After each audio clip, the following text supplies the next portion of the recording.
কেমন আছো? নিশ্চয়ই ভালো আছো।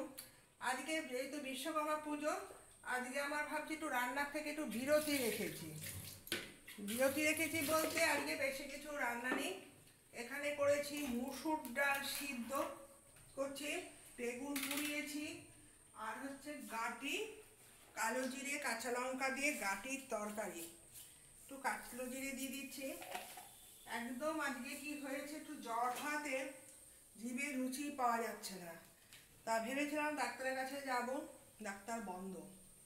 তারপর এখন ঠিক করলাম আজকে আমি সব সিদ্ধ খাবো, আমার মুখে যেটা চাবে আমি সেটাই খাবো। তার জন্য খালি মুসুর ডালটা সিদ্ধ বসিয়ে দিয়েছি। এর মধ্যে একটু কাঁচা পেঁয়াজ টুকরো করে দিয়ে দিয়েছি। পেঁয়াজটা খেতে খুব ভালো লাগে, বেগুন পোড়া দিয়ে একটু বেশি করে পেঁয়াজ দিয়ে দিচ্ছি। আর দিয়েছি 3টে কাঁচা লঙ্কা। এটাকে এখন যেহেতু বেগুন পোড়ার জন্য আমি রেখেছি পেঁয়াজ কুচি, একটু ধনেপাতা আর কাঁচা লঙ্কা। বেগুনটাকে এবার ঠান্ডা করতে দিয়েছি। এবার খোসা ছাড়িয়ে আলাদা বাটির মধ্যে, তেল নুন তো লাগবে, এখানে কোনো মশলা দিইনি, তেলটা ফোড়ন দিয়ে দিয়েছি।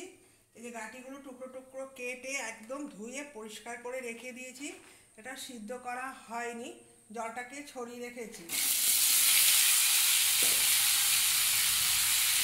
এই গাঁটিটা খেতে খুবই ভালো লাগে, কালো দিয়ে কাঁচা লঙ্কা দিয়ে আর সামান্য নুন আর হলুদ দিয়ে ওটাকে লাল লাল ভাজবো, তাহলেই আমার হয়ে যাবে।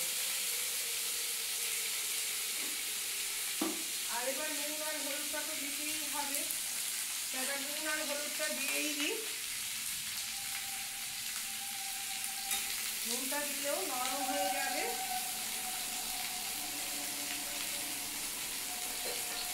আর যেহেতু বেগুন পোড়াটা মাখবো, তার জন্য নুনটা পাশে রেখে দিই।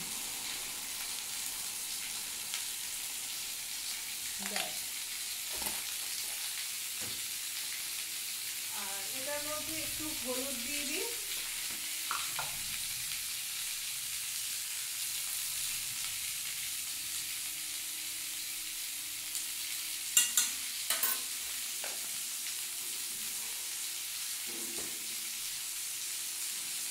কাঁচা লঙ্কা কালো জিরে দিয়ে নুন আর হলুদ দিয়ে এটাকে রেখেছি।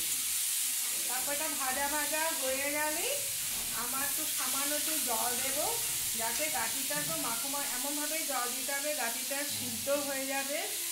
দেখো আজকে যেহেতু বিশ্বকর্মা পুজো, সকাল থেকে রৌদ্রটা ভালোই উঠেছে। সকালে উঠেছি মেঘ মেঘ, আবার পরিষ্কার হলো, আবার দেখো মেঘ করেছে। এরকম যারা জামা কাপড় কিনছে আর দোকানদার বলছে, অনেকে কেনাকাটি বা বন্ধই করে দিয়েছে। বলছে কেন, শুনছি দুর্গা পুজোয় ভাসাবে, জামা কাপড় কিনে আর কি করবো, দোকানদাররা বড়লোক হবে।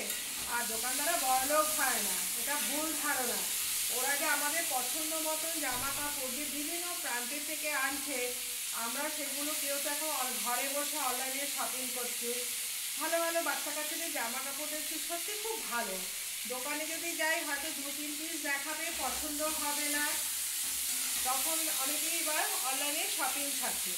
আমারই একজন পরিচিতি বলতে প্রতিবেশী, তা বললো চলো আমার মেয়ের জন্য নাতির জন্য জামা কাপড় কিনেছি, দেখতে যাবে।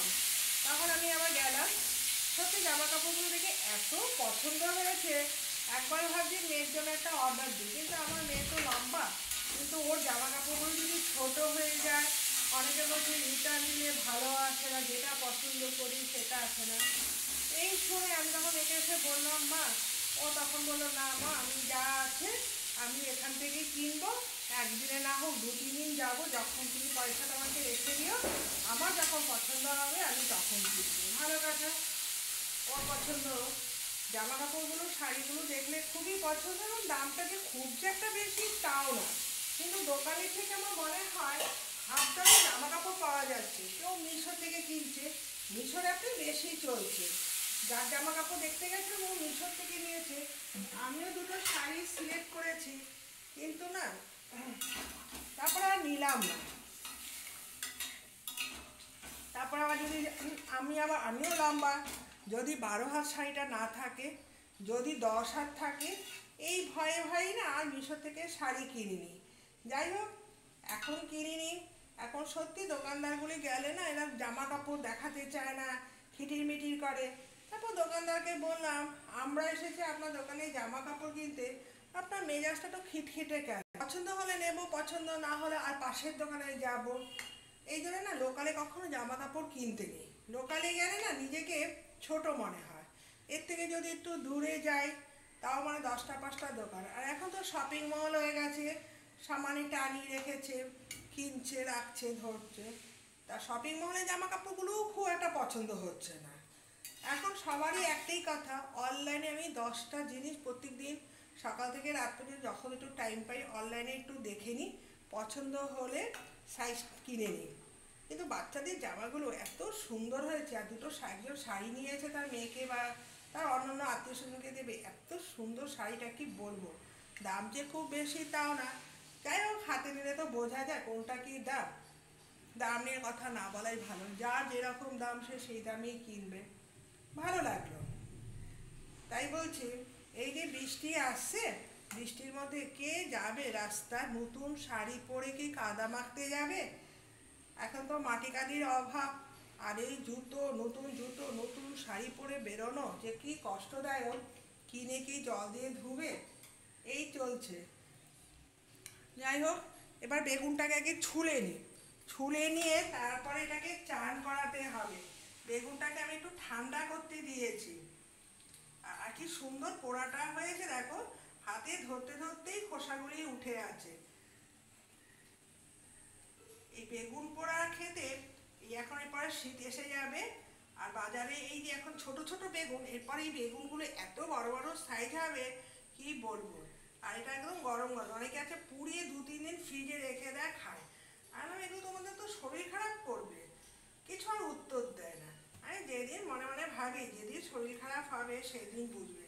টাটকা রান্না, টাটকা খাওয়ার মধ্যে যে কত একটা আলাদা স্বাদ আছে, সেটা কেউ আর বোঝে না।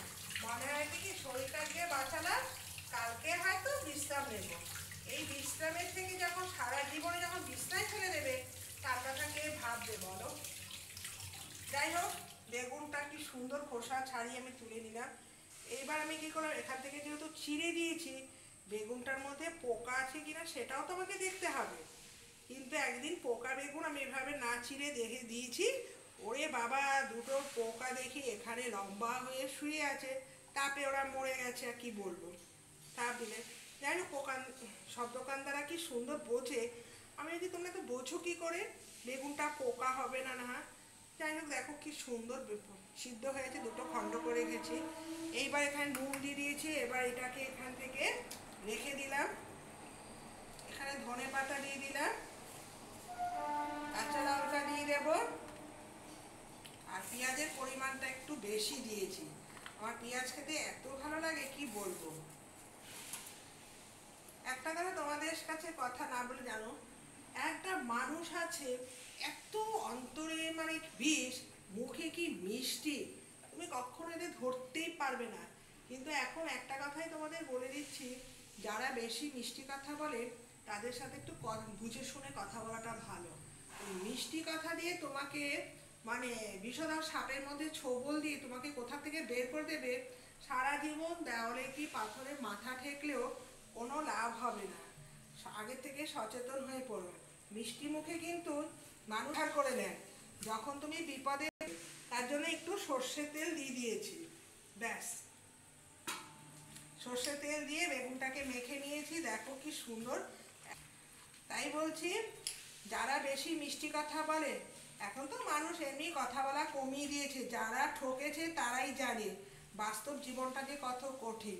আর যারা ঠকেনি তাদেরকে সবসময় সচেতন করা হয়। আগে বলতাম মানুষ চেনাটা মানে কোনো কঠিন না, এখন দেখলাম মানুষ চিনতে বেশি কঠিন হয়েছে। সময় যে মানুষকে এতটা মুখোশধারী গিরগিটির মতন চেনা যাচ্ছে কি বলবো। গিরগিটি রং বদলায় জানি, কিন্তু মানুষও দেখি ক্ষণিকের জন্য একটু পর পর রং বদলায়। ঠিক আছে, তোমরা ভালো থেকো।